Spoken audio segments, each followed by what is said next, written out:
안녕하세요, 뉴스반장입니다. 윤석열의 시대가 열리며 신통방통한 일들이 벌어지기 시작했는데요. 명실상부한 이상한 나라의 윤석열 세상이 왔습니다. 비상식이 상식이 된 세상, 잘못을 저지르고도 아무렇지도 않아도 되는 그런 세상, 부끄러움도 창피함도 모르는 참으로 이상한 세상, 도덕적 불감증을 뛰어넘는 무감각의 시대, 그 시대를 윤석열이 활짝 열어제꼈습니다. 16일 공익제보자가 범죄자가 되는 신세계도 열렸는데요. 경찰관으로서 항상 불의를 보면 눈 감지 말고 진실하게 살라고 배웠다. 윤석열 당선인 부인 김건희의 주가 조작이 언급된 내사 보고서를 유출한 혐의로 기소된 경찰관 A씨는 서울 동부지법 형사 8단독 구자강 판사 심리로 열린 첫 공판에서 이같이 말했습니다. 이날 진행된 A씨의 첫 공판에서 검찰은 징역 1년을 구형했는데요.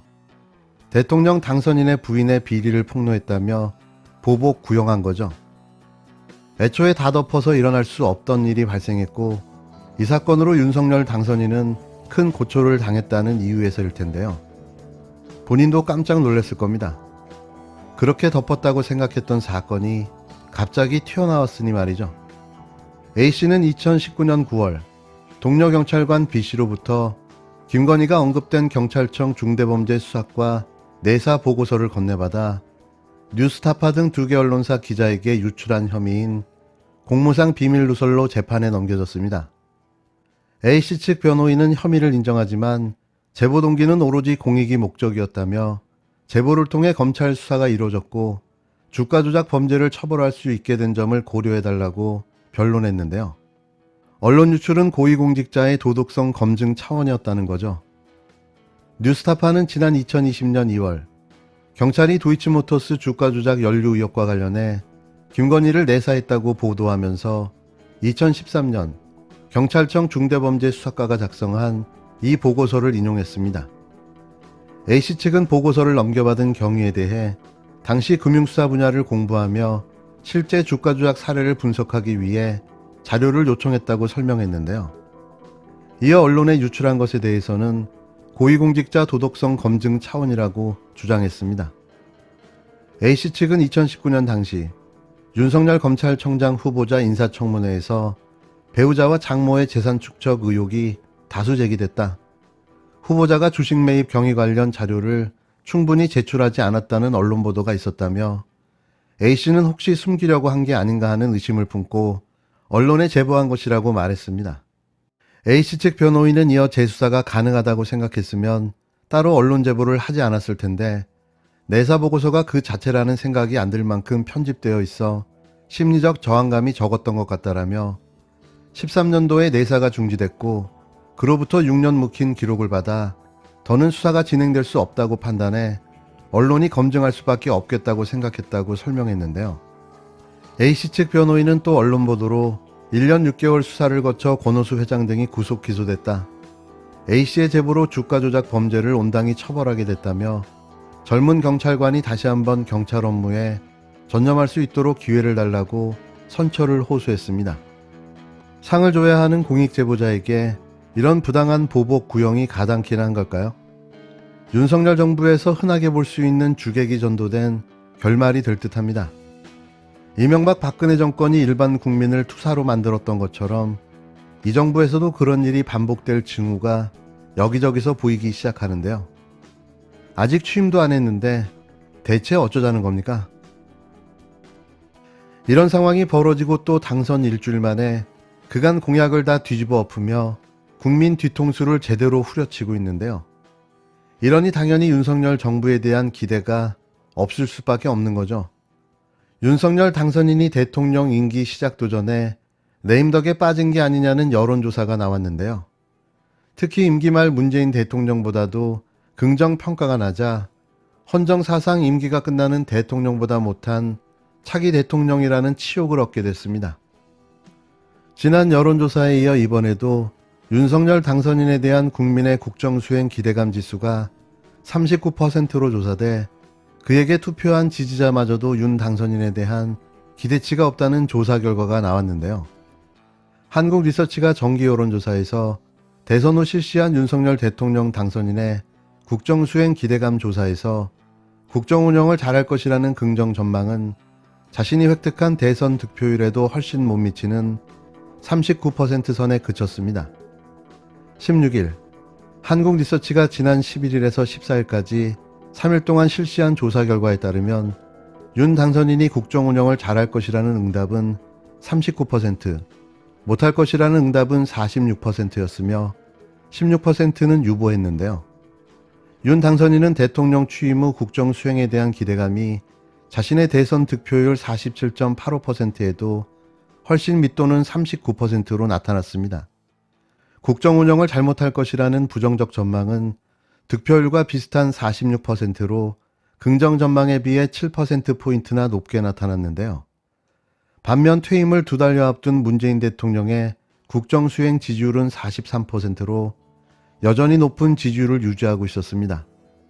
보통 대통령에 당선되면 기대감에 초반에는 매우 높은 지지율을 보이는데요. 반면 집권 후기의 대통령은 레임덕 현상은 물론 지지율이 저조하게 나오는 게 통상적인데 완전 반대 현상이 나타난 거죠. 대선 직후 대통령 직무실, 국방부 청사 이전, MB 사면, 인사문제 등 여러 논란이 기대감을 낮췄다는 분석이 나오는데요. 다만 대통령직 인수위원회 활동이나 공직자 인사 등 인수인계 절차가 진행되는 과정에서의 평가를 기다려볼 필요가 있다는 지적도 나옵니다. 하지만 지금의 행태를 보면 크게 기대되지 않는데요. 사실 집무실과 관련해서는 당선인을 포함해서 최종적으로 결론이 난 상황은 아닙니다. 청와대를 왜 나와야 하는가?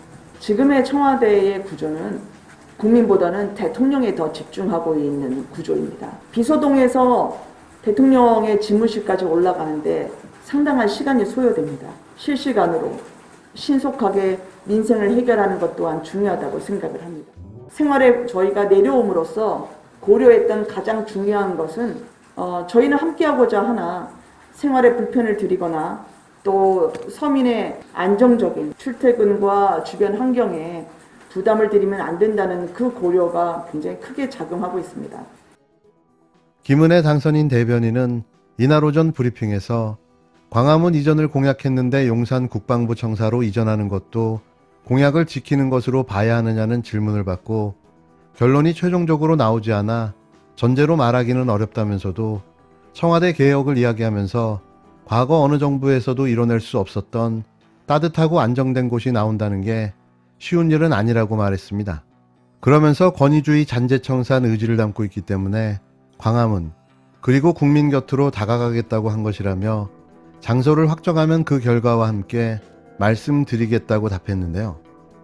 김 대변인은 또 직무실 이전을 두고 윤 당선인과 안철수 인수위원장이 이날 오후 최종 회의를 하느냐는 질문에 직무실 관련해서는 당선인 포함해 최종적으로 결론이 난 상황이 아니라며 청와대를 왜 나와야 하는가 하는 부분에 대해 장소보다는 취지를 좀 더 설명드리는 게 낫지 않을까 생각된다고 말했습니다. 그는 지금 청와대 구조는 국민보다 대통령에 더 집중하는 구조라며 비서동에서 대통령의 직무실까지 올라가는데 상당한 시간이 소요된다고 주장했는데요.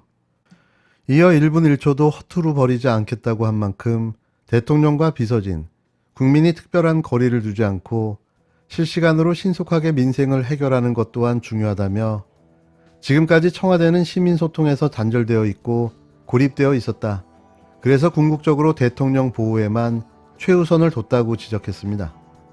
김 대변인은 그러다 보니 국민 곁으로 내려갈 혹은 다가갈 그런 상황이 되지 못했다면서 그래서 물리적으로 이전 문제가 아니라 그 안에 담고 있는 저희의 생각은 늘 국민과 함께 호흡하고 국민의 불편을 끼치지 않는 게 굉장히 중요하다고 설명했는데요.